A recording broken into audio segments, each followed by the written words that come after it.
someday I can't wait to hear all about it. Maybe we'll trade DVDs, you know?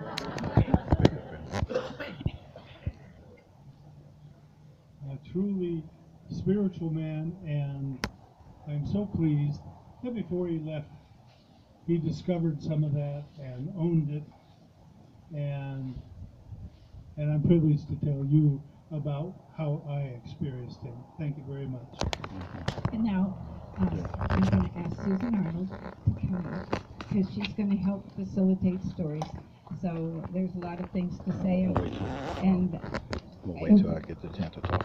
We'll just concentrate on making them concise but funny. I want to hear the funny stories.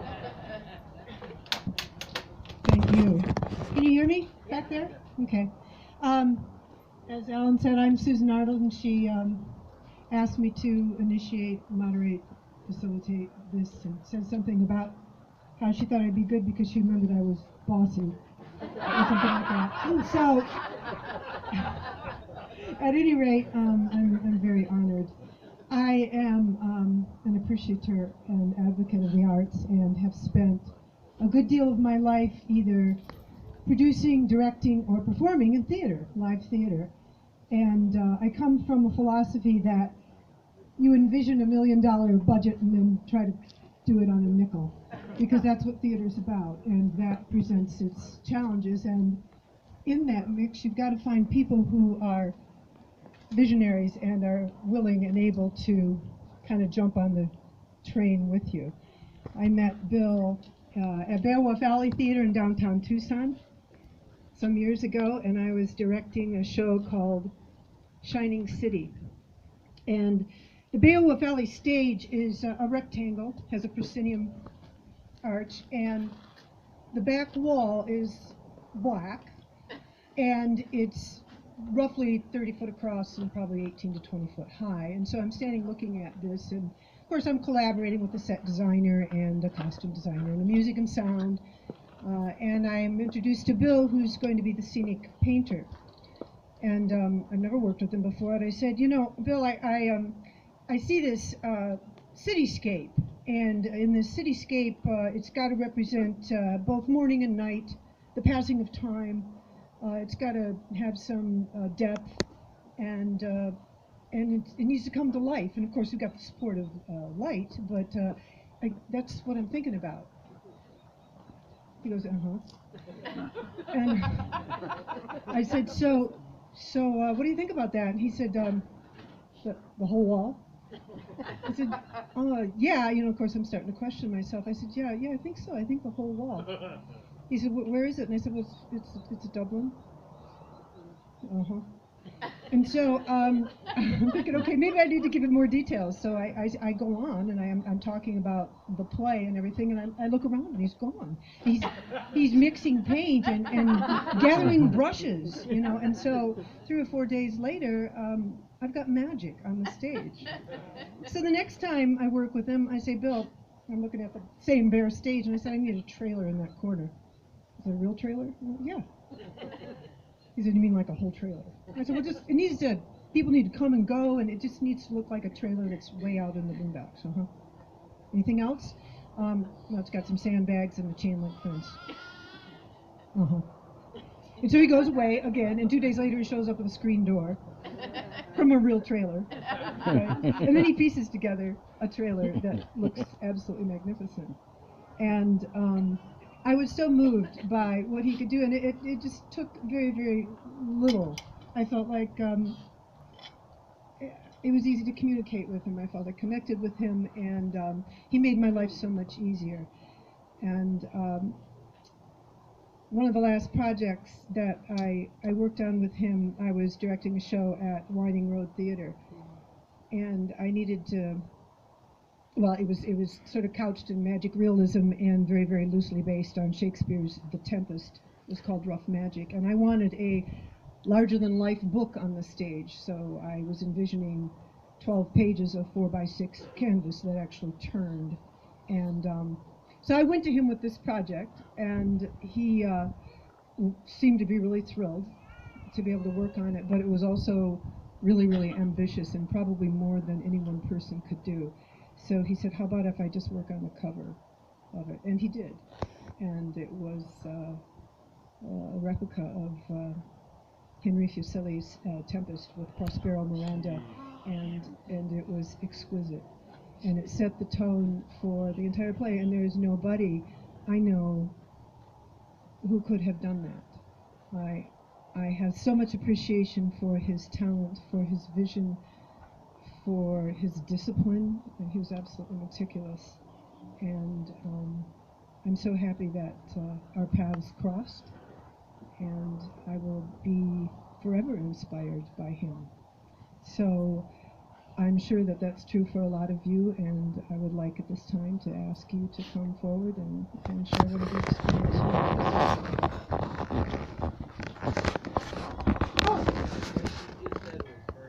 Oh, thank you. Thank you. Thank you. Oh. Yeah.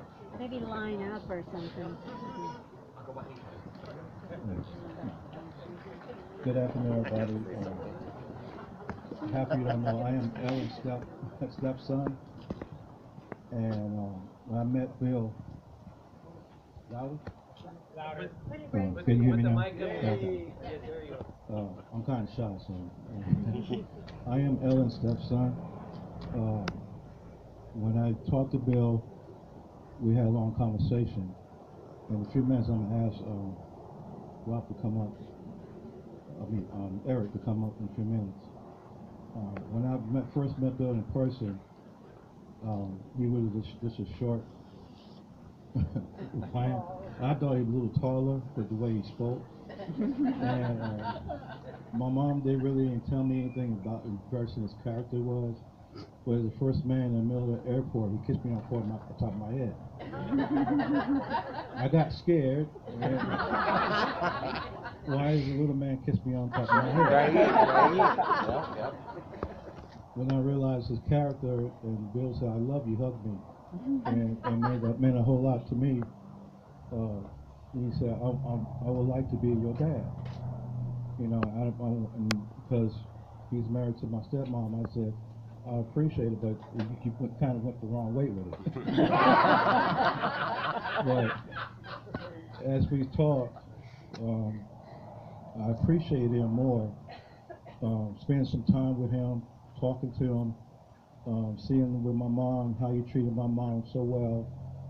Bill loved my mom so dearly, and I was grateful that she has somebody in her life who really cares about her. And I felt kind of bad because I don't want to make sure she goes through life, somebody love her. I know me and my mom, we have a relationship that is not compared.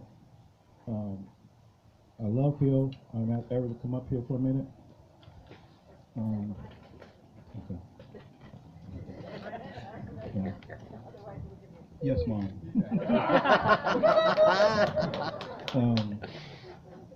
2 years ago, I spent time with your dad in the mountains, and he wanted me to tell you something that we had like a father-son talk, and we talked about you the whole time.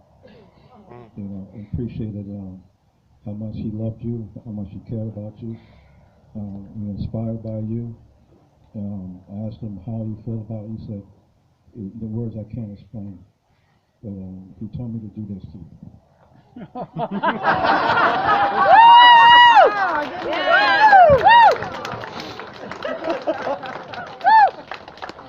I love you, Eric, you brother. Yeah. Amen. Beautiful. Thank you. I mean, who wouldn't want to kiss on the top of the head? No lipstick. Oh my God, Bill. The first time I met Bill, he was completely nude. Anybody share that same experience? Very cool. I had to bring this up because if you get your pic in front of Bill over here on the door, it actually looks real. So put your arm around him or whatever. Anyways, I walked through the back here and saw Bill. My first year with Eric, it was the first year, so Eric had kind of told me about him.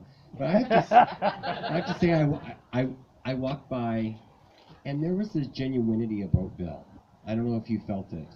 I liked him because he looked like a little gnome, like a little demonic gnome is what I call him, and I'm so tall, and Eric's family is so short, so it was very cool to see this juxtaposition. But I have to say, Elle, I love Elle a lot. She's stylish, she's hot, she's cute, she's sweet, and Bill lucked the hell out when he met Elle. That's what I want to say. And seeing how he looked at Eric at breakfast and whenever we would go out, there was this complete, he would glom on Eric, his words, and listen to Eric speak. And it was just really cool to see that. I didn't have that experience with my dad. So to see a dad really, and Eric in the later life, to reconnect with his father, it's just really cool.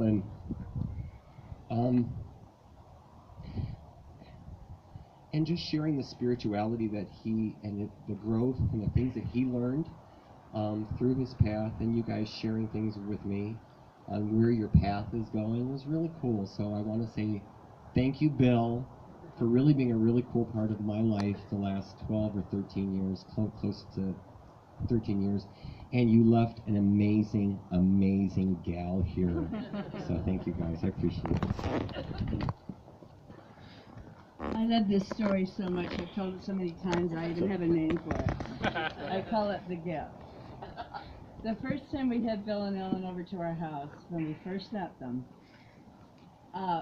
Bill noticed a painting on the wall, an abstract painting. It happened to be a gift from the man that I was involved with during college, who was a very well-known American Indian painter, went into spirit not that long after. And his work was quite well known. He has quite a few in the Smithsonian. But when Daryl and I were moving from San Francisco, it went on the top of the moving truck and tore a big gash this long in this canvas. And every time I looked at it, it hurt my heart. By this time, Daryl had totally bonded with this painting, and he knew that it hurt my heart. But the first time we had Bill and Ellen over, Bill looked at the painting and he loved the painting. And I said, but I'm just so, I regret so much that we allowed that to happen. The painting had been through a flood, and so the canvas was very brittle and old. And Bill said, I can fix that. And I'd already investigated having this painting repaired, rereading the canvas. And I said, well, I didn't know him that well. I said, next time I get a couple $1,000s ahead, I'd love to have you do it. And he said, no, I want to do it as my gift, and I want to do it now. And they left that day with the painting, and he brought it into his studio, and we got to come over and visit it once during the process. He said, Ellen's going to be my eyes, because his eyes were already failing. He was having a little trouble matching the pigment. And so Ellen would come out and check the pigment on it. He re-rolled that canvas, and all of you who've seen it know that no one has ever been able to tell where that painting was damaged. This old, frail canvas. It was just such an incredible gift. And the next time we had them over, I invited a matching couple. These two little people that matched exactly. They were musicians and artists and Waldorf school teachers. And before we had the hors d'oeuvres, I believe, Bill had already volunteered to do the sets for the Waldorf school plays, and they're still using them. And that's been like how many years now? So anyway, that's my story of the gift, and Bill and Ellen are just a gift to us. And thank you. Hi, my name is Gary Morrow, and sometimes people call me the Wall Guy. I live down here on Park Avenue right there. I met Bill about 6 years ago, and I kind of do the extreme decorations once in a while. And I was working on my wall, and Bill comes by and asks if I need any help, and I says, not really. I'm kind of picky. I said, what do you do? He says, I can paint. I said, what do you paint? I said, can you show me anything that you painted before? So he came home and got his portfolio to come back, and I said, well, it looks like you can paint. So I got to know Bill, so I let him tinker with my wall once in a while because I keep changing it all the time. And a real one he really got interested in, I don't know if you guys might have seen it before, when I did the Pirates of the Caribbean, Bill wanted to paint the ship, and he did the big skull on the flag. And I'm pretty handy with my hand. I built everything, so I let Bill paint whatever I made. So part of Bill is in my wall. He's painted a lot of different things for me and over the years. And the last 6 years I tried to do something for Halloween and Christmas. But this year I'm not doing too often much because my wife is ill. I'm not doing too much, but Bill's a good friend of mine.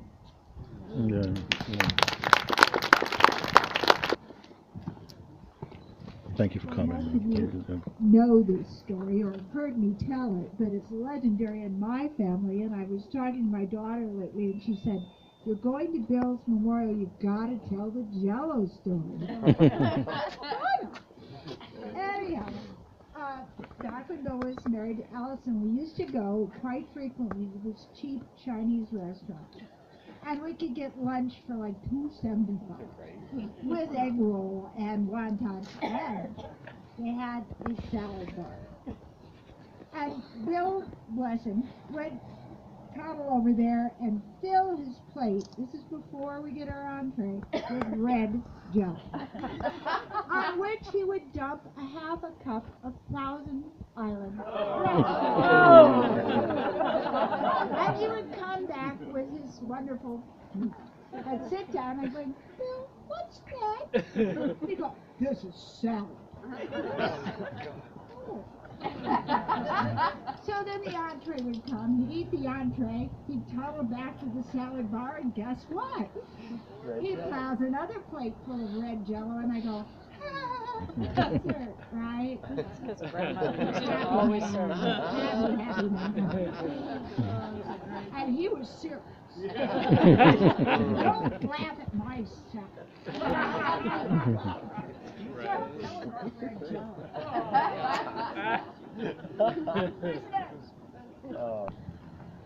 had the fortunate time with Bill and helping him build some sets. I learned upstage and downstage and all that. But my best description of Bill is there's negative energy and there's low energy. And high energy dissolves low energy. Low energy people can't tell the truth from false. But Bill, in this book I read, describes it. High energy people can change low energy people by the amount of 90,000. And that's Bill.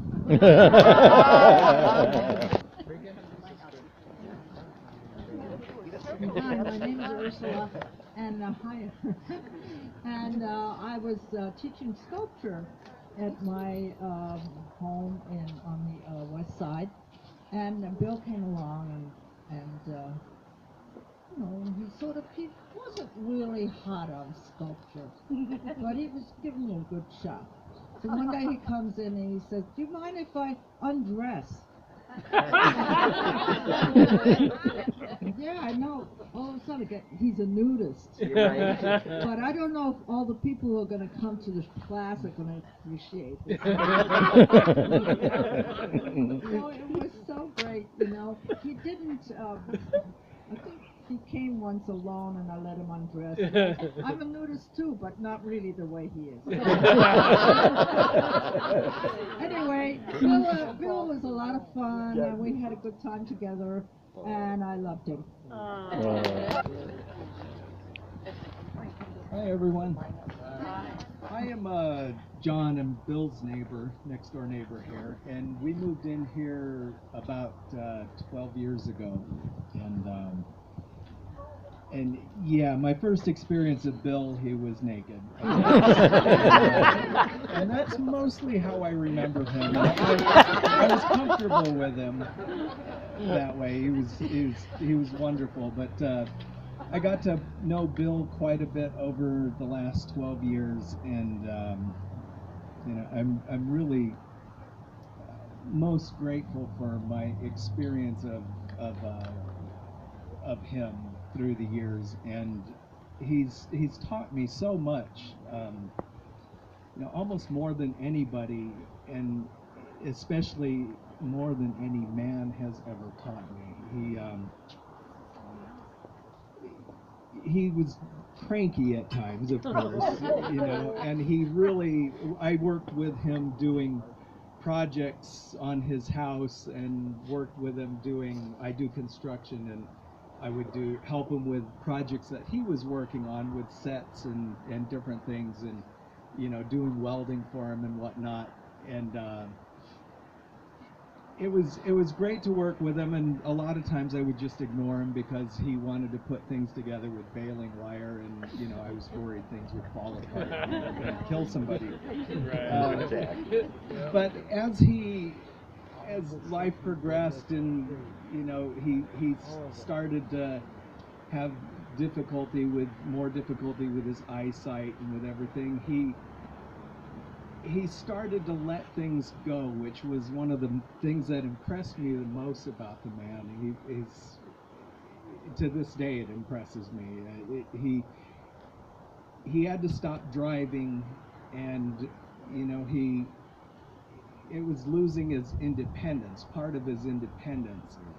And he confided in me that he got lost one time, and he just didn't want to hurt anybody. And I have a 75-year-old father who lives out in Elgin, and if you ever see a little gray Toyota Camry, just get off the road because he should have not been driving a decade ago. And, so Bill let this go, and he was so gracious about it. And then every Wednesday when he'd go see his mentor, I'd see him running at like 75 years old, running down the road there to catch the bus, and I'd offer him rides, and he never wanted rides, and then that comes from his days in New York running for buses. Well, there you go. And as he lost his eyesight more and more, and had his eyesight operations, he still just kept up all of this stuff, and just striving for doing better and doing well and treating people with love and kindness and compassion. And I was fortunate enough to always be close by, that I was able to help the last few weeks of his life, and help get him up and help bring him outside so he could sit and enjoy the sun, and build him a little ramp and stuff so he could get out in the wheelchair. And the last real conversation I had with him, I brought him out to sit naked in his wheelchair in the sun.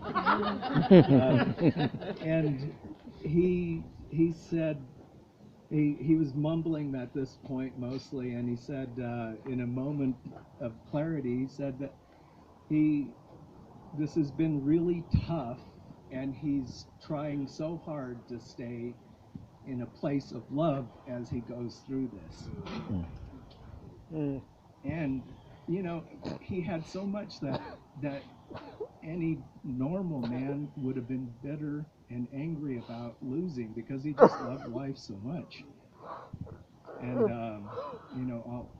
I'll always miss him, but he'll always have a great space in my heart, and I just love Ellen, and you guys have been wonderful. Absolutely. The message on Facebook, and shared with me how my dad loved you, and how he was a mentor to you, and I didn't get that. And at first I was jealous, but I'm so glad that you got it, and that he is a man who can give that. And that's very special. I appreciate you sharing those things with me, and that relationship with you. Thank you. I only met John like 4 weeks ago.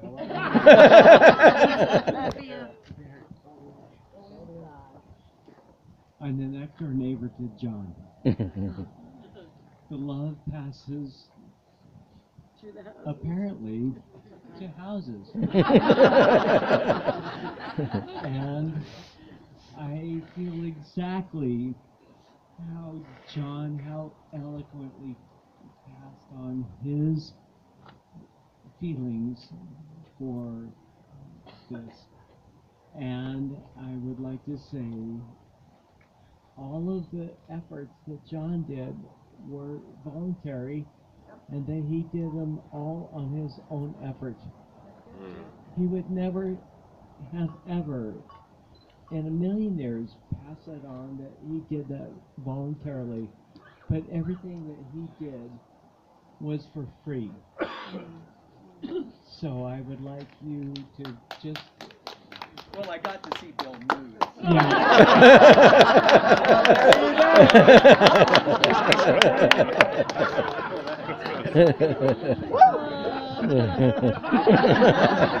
Take off your clothes.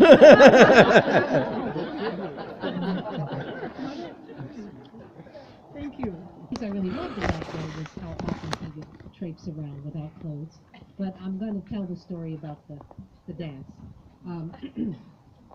Ellen has a sister who lived in Hong Kong, and she had told us about the ceremony or the commemoration of what's called the round moon, and I think it's in October.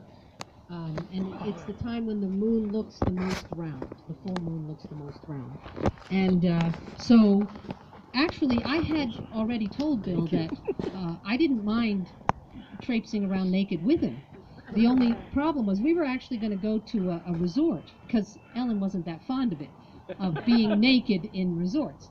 The difficulty for me is that exactly is that I have red hair and I'm very fair skinned, so I wouldn't really be able to go out in the sun, because that would be, I spend a lot of time with sunscreen clothing, and my God, I would be completely crisped. So this time though, it actually convinced Ellen to join us, but Bill, Ellen, and I decided that we would dance to the full moon nude here in the backyard. And we did this in October, and we did our free-flowing dance, whatever we wanted to, and it was really quite wonderful. Well, that year it wasn't that cold, and so we could do it with ease, and it felt really good. So we decided we were going to do it again the next year, except it was cold. It was like this. And I mean, come on, I'm not that committed to nudity. And so what was so touching was that Bill went and took drop cloths, and he completely enclosed this area. And then he got some kind of a fan that blew hot air into it. So what we did was, this was our refuge when we get cold. And then we go out and we dance in the full moon. So for 2 years, and in the second year, Ellen got all the way down to her underwear. That was an enormous change. It was a big deal. So we actually did get to join Bill in his nudist or his naturist tendencies, and I do regret that I never got a chance to see a naturist resort. But as I said, with my proclivities, I couldn't handle it.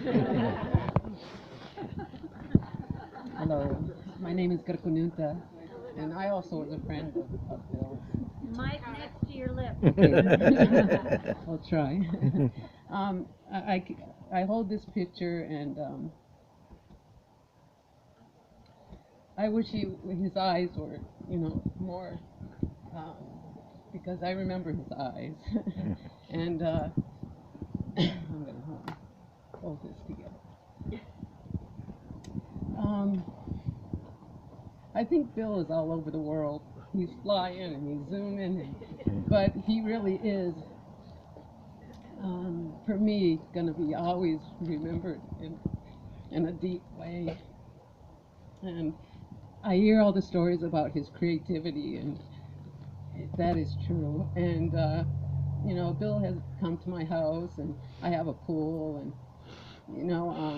he's been very respectful. I had usually a lot of women at my house, but he would say, I'm a nudist. And I'd say, it doesn't bother me. He said, but does it bother anybody else? And I'd say, if it does, they'll tell you. And so he did come to my home many times, and it was always a joy to have him. But I just realized Bill was born the same year as my mother, and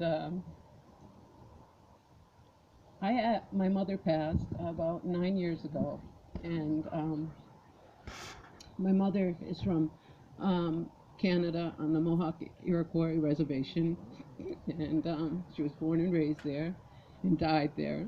And I had this beautiful picture of her, and I was just trying to think of making a stone for her, but I was going to make a bench, but I wanted her picture on there. And I had this beautiful picture, and I remember speaking to my mother about that picture, that my mother was I was similar to my mother in that we always wore earrings. And people could see my mother from a distance, and they knew it was her she always had earrings, and they pretty much were long. But in this picture, for some reason, she had no earrings.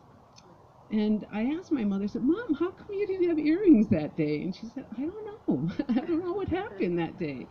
But I love that picture. And so I showed Bill that picture in my house. And he said, and I told him that story. And he said, do you have a pair of earrings of your mother's that you would like to put on her? And I went, what do you mean to put on her? You're not one of those ones that go in the grave. And he said, no, bring me that picture, and bring me a pair of her earrings that you love. And I will put those earrings on the picture. And the earrings were just beautiful, and they had a Thunderbird on there, and they were big, and they were my mother's. And he created a duplicate as though my mother was wearing those earrings. And to this day, I did design a stone bench for her on the reservation in Canada, on the Mohawk Reservation. And her picture is on there, and it has the earrings. And so Bill, I would carry Bill forever, and I go sit on that rock. I just came back from there and spent, many days, every day I would go there. And I look at it, and, Mom looks complete. And I just think Ellen, too, she really made Bill whole. He was quite a whole man himself, of course, but to have Ellen in his life and the stories he would share, he talked about Ellen just so fondly, and I just loved to hear a man talk about his wife that way, because you don't always hear those wonderful stories. And he would have tears in his eyes, saying, the moment I saw her, I knew there was a connection, and I love men that can share their true sensitivity. And I don't know you, Eric, but I know he talked about you a lot too. And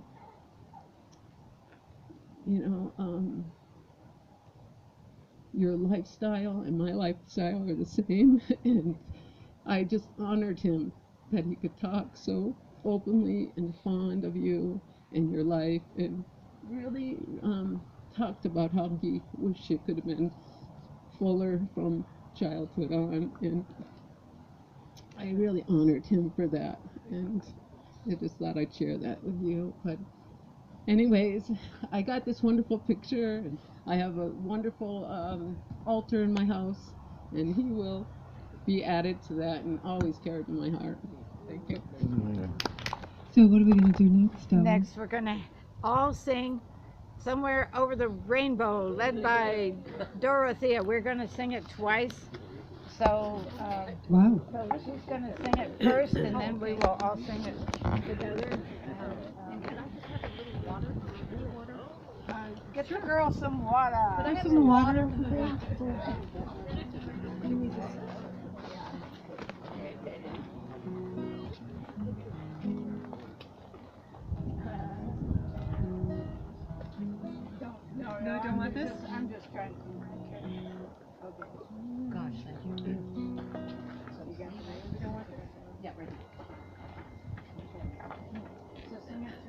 just going to sing it through one time and then we'll all sing it together. I want to hear you all. Okay. Somewhere over the rainbow, way up high, there's a land that I've heard of once in a lullaby. Somewhere over the rainbow, skies are blue, and the dreams that you dare to dream really do come true. Someday I'll wish upon a star and wake up where the clouds are far behind me, where troubles melt like lemon drops away above the chimney tops. That's where you'll find me. Somewhere over the rainbow, bluebirds fly, birds fly over the rainbow. Why then, oh why can't I? If happy little bluebirds fly beyond the rainbow, why, oh, why can't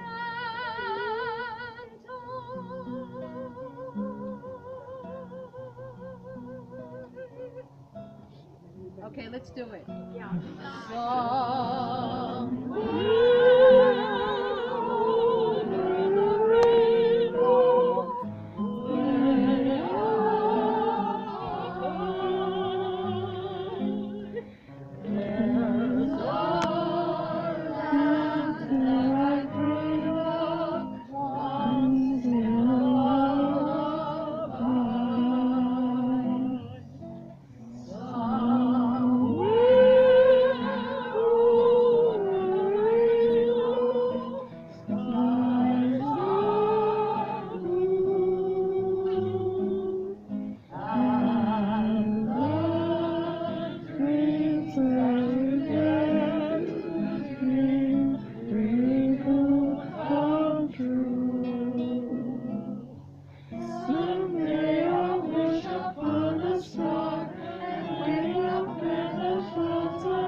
Troubles melt like lemon drops away above the chimney tops. That's where you'll find me. Somewhere over the rainbow, where the birds fly, birds fly over the rainbow. Why, oh, why can't I?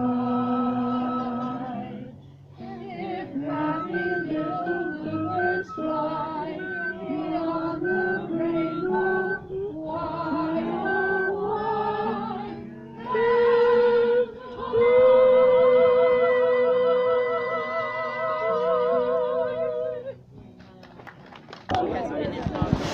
What a nice group. Yeah.